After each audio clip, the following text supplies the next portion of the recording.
네, 컨셉 1번 좀 설명을 드리겠습니다. 여기 1번, 2번, 3번 같은 경우는 다들 알 거라고 봐요. 그래서 이 부분을 다시 뭐 설명하거나 하진 않을 건데, 이 중에서 일단 요번 2번 쪽 있죠, 여기. 여기에 대한 내용 하나만 더 추가적으로 잠깐 설명을 드리겠습니다. 얘가 만약에 이런 형태의 이차 함수라고 가정을 하고요. 네, 여기 가운데가 대칭축입니다.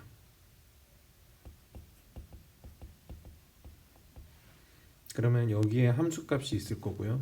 여기서 얼마만큼 떨어진 곳에 함수값이 있을 건데, 이 부분에 간격이 있을 겁니다. 여기서부터 떨어진 곳의 간격. 그 간격을 제가 지금 P라고 이야기를 할 거고요. 그리고 지금 제가 잡고 싶은 부분은 여기 함수값의 차이. 다시 여기 꼭지점에서부터 여기 함수값까지 차이. 우리가 이것을 식으로 세우면은 절대값 A의 P제곱이라고 볼 수가 있거든요. 네. 다시 이 P에 해당되는 것은 사실은 간격이라고 말해도 되고 편차라는 말로 적은 표현을 해볼게요. 네. 대칭축에서부터 여기까지의 편차라고 생각하시면 되고요. 그래서 절대값 A의 편차 제곱이다. 네. 그래서 이 공식이 좀 유용하기 때문에 좀 외워두시기를 일단 추천을 드리고요. 자, 두 번째 내용 가겠습니다. 사실은 이 두 가지의 내용에 대해서는 익히 계속 설명을 드렸기 때문에 아실 거라고 봅니다. 다시 한번 정리를 해보자면은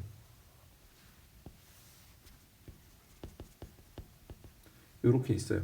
그 다음에 뭐 최고차의 개수가 A라고 이렇게 세팅을 할 거고요.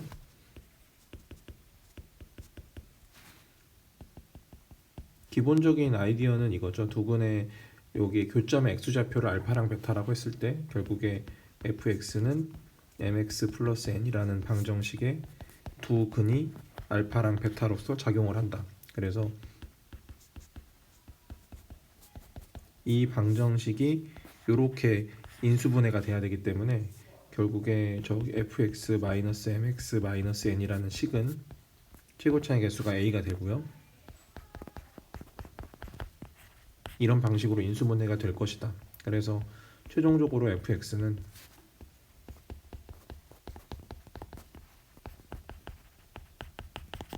네, 이런 형태의 식을 만들어낼 수가 있게 된다라고 하는 것이죠. 그렇죠? 네. 그래서 이건 반드시 중요한 내용이고요.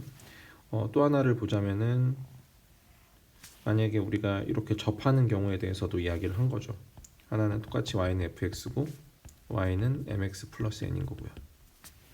그래서 이번에는 접해가지고 이 접점 x좌표를 알파라고 지금 해놓은 상태라고 생각하면 되고, 기본을 다시 한번 말씀을 드리겠습니다. fx는 mx 플러스 n의 중근이죠. 그 중근이 알파인 거다. 이렇게 지금 얘기가 되는 거고요. 그래서 이 방정식의 중근이 거기 때문에 결국 이 식이 이렇게 인수분해가 되는 거고, 그래서 최종적으로 fx는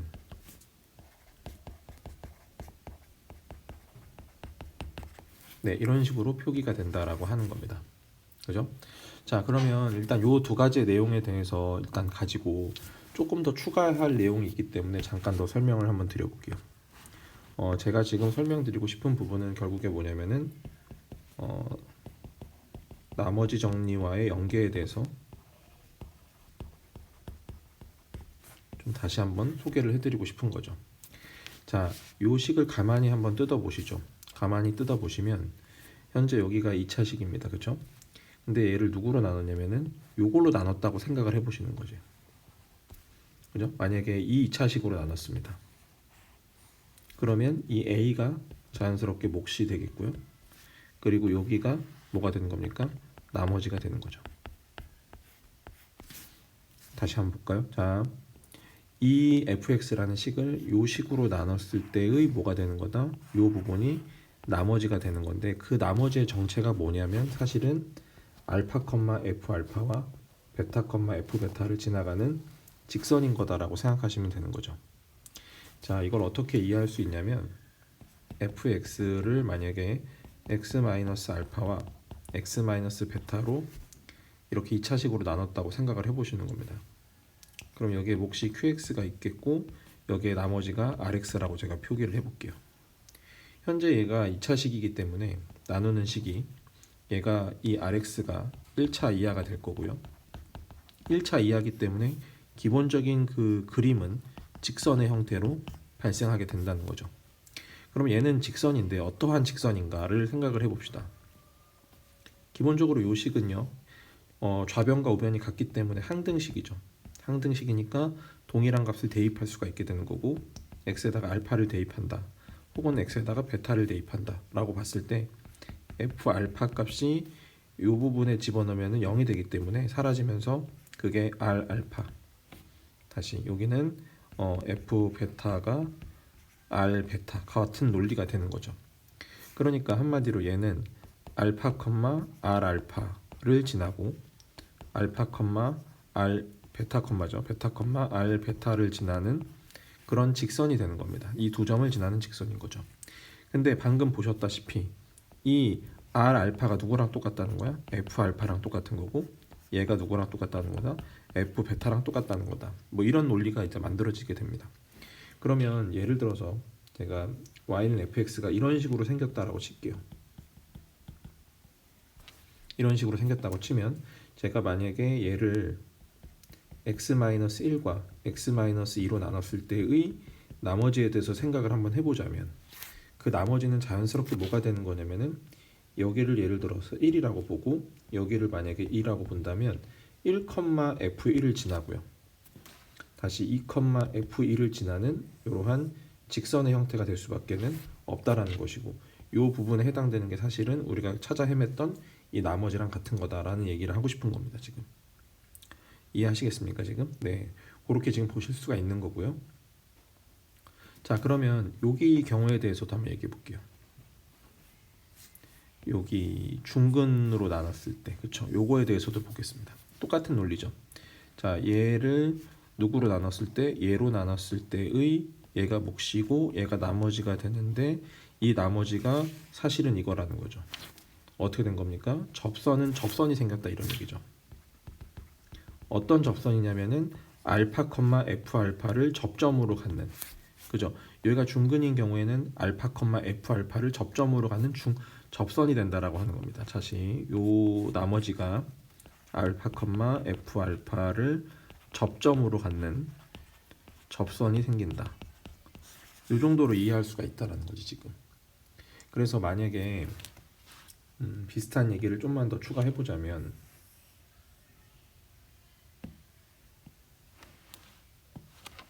이번에는 만약에 fx가 이렇게 생긴 어떤 식이 있다라고 볼게요. y는 fx가 이렇게 있는데 fx를 x-1의 제곱으로 나눴을 때 내가 나머지를 찾고 싶다라고 하는 거는, 또 다른 의미로는 여기가 만약에 1이라고 칠게요, 여러분. 1,f1을 지나는 이 접선을 구하는 거랑 동일한 거다. 한마디로 얘가 여기랑 같은 거다라고 생각해 주시면은 좋겠다는 얘기죠. 이해하시겠습니까 지금? 그쵸? 네, 그렇게 요 정도까지의 관점을 가지고 좀 보시기를 추천을 드릴게요. 그러면 이거 가지고 제가 조금 더 확장된 이미지를 가지고 나중에 문제 풀 때 사용할 수가 있기 때문에 요 내용을 좀 잘 이해하고 계시면 제가 문제풀이에 적극적으로 한번 사용해 보도록 하겠습니다.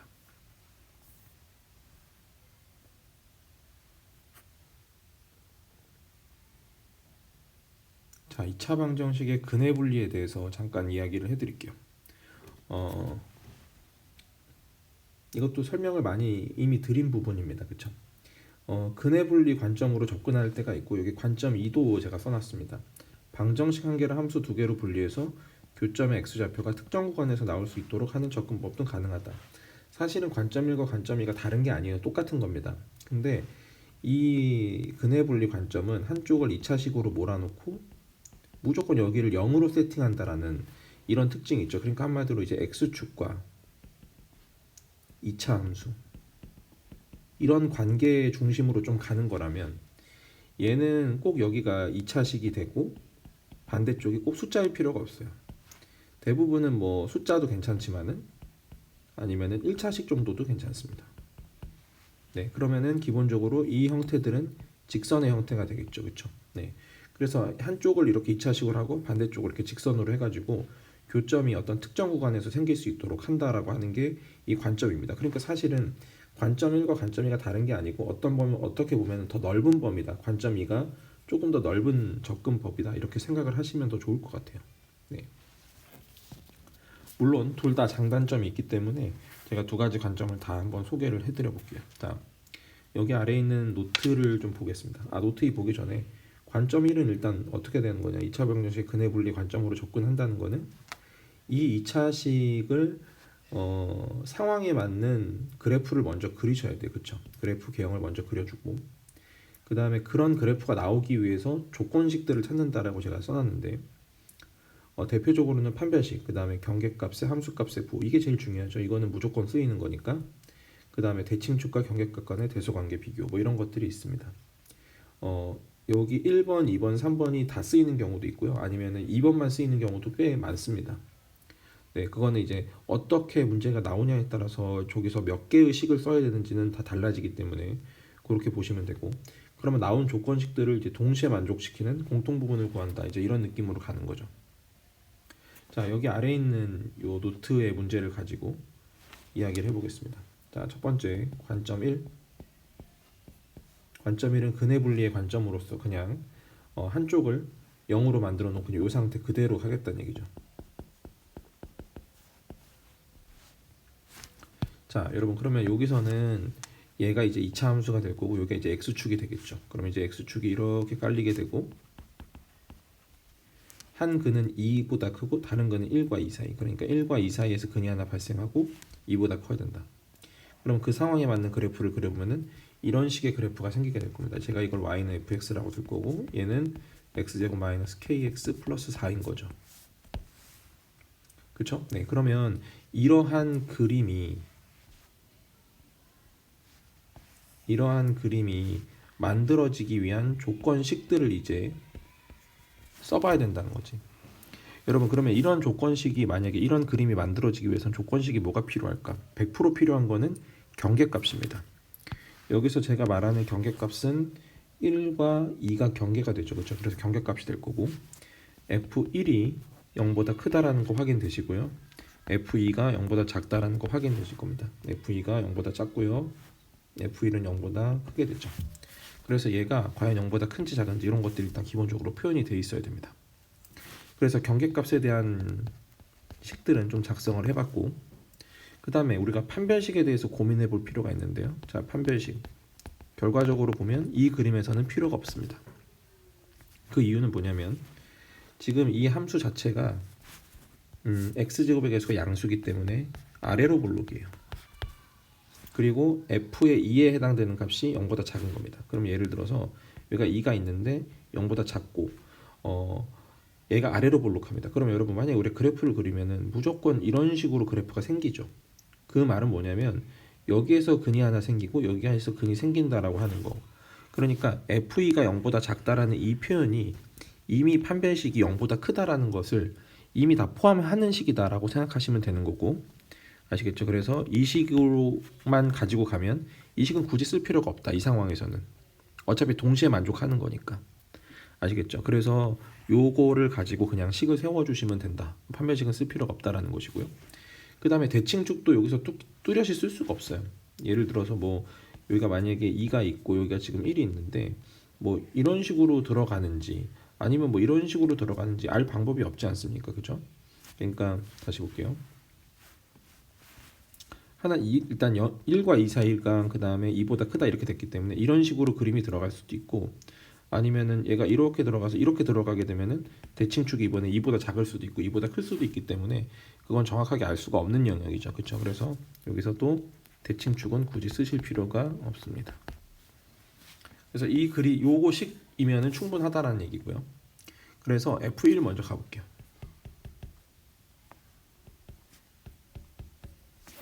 요 식에다가 1 집어넣은 거니까 얘가 0보다 커야 됩니다.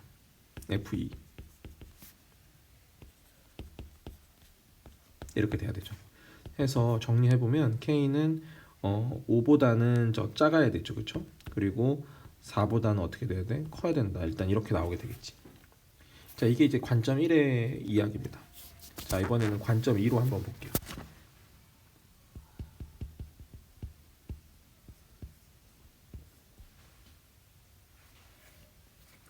자, 관점 2는 뭘 얘기하는 거냐면은 여기서 지금 결국 이 k가 골칫덩어리이기 때문에 x제곱 플러스 4만 내버려 두고 이렇게 넘기는 건 어떠냐 뭐 이런 얘기죠. 그래서 이 그래프를 그리고 이 그래프를 그려서 그 교점의 x좌표가 2보다 큰 쪽에서 하나 생기고 1과 2 사이에서 존재했으면 좋겠다. 뭐 이런 얘기지, 그치? 그래서 이번에는 여기가 이제 0이 아니게 되는 거니까 여기가 이제 기본적으로 직선의 형태가 되는 거다라고 생각하시면 되고요. 제가 크게 두 가지의 그림을 그릴 건데 하나는 x제곱 플러스 4, 또 하나는 y는 kx. 이렇게 두 개가 그려진다는 거야. 그럼 실제로 그려볼게요.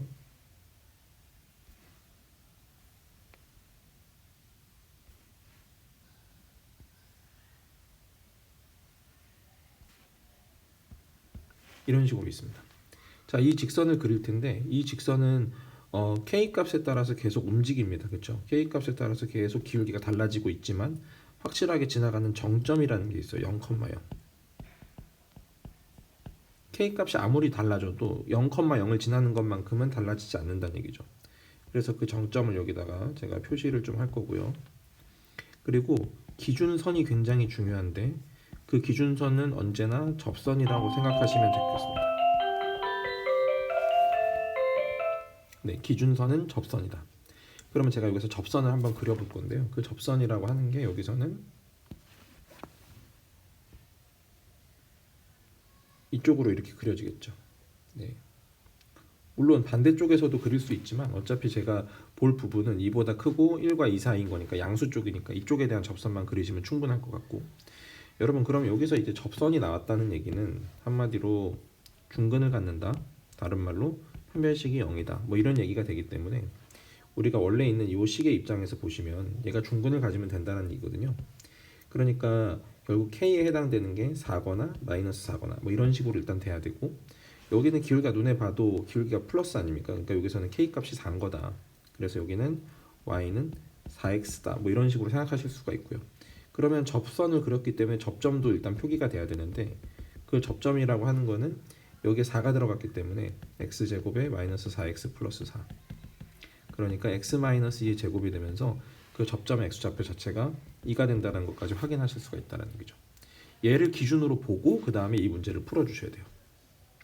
자, 그러면 이제 여기서 직선을 한번 이제 해볼게요. 만약에 k가 0이면 여러분 어때요? 이렇게 x축이 되겠죠.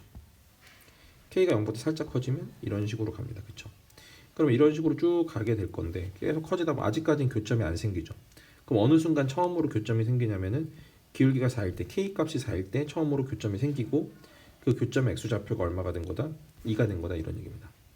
그럼 여러분 생각해 보시죠. 만약에 기울기가 4보다 커지면, 아주 약간이라도 더 커지면 어떻게 될까? 이제부터는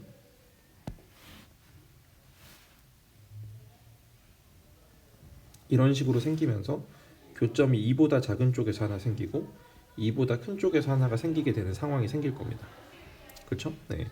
그러니까 k 값이 4보다만 크면 2보다 큰 쪽에서는 무조건 생겨요. 그렇죠? 근데 이제 문제는 뭐냐면 대신에 1과 2 사이에서 생겨야 되거든요. 근데 이게 너무 기울기가 너무 커지다 보면은 여기 보이시죠? 이 부분. 이 부분의 좌표가 k 값이 너무 커지다 보면은 갈수록 원점에 계속 여기 0,4를 향해서 계속 다가갈 거기 때문에 결국에 이거를 좀 끊어줘야 되는 거고, 이게 1과 2 사이에서 일단 만들어져야 된다는 거죠. 그럼 여러분 지금 뭐가 될 거냐면은 1이, 여기를 제가 1이라고 잡아볼게요. 1. 그 여기 좌표가 얼마가 됩니까? 1,5가 되죠. 그러니까 한마디로 또 다른 기준선이 하나가 더 생기는데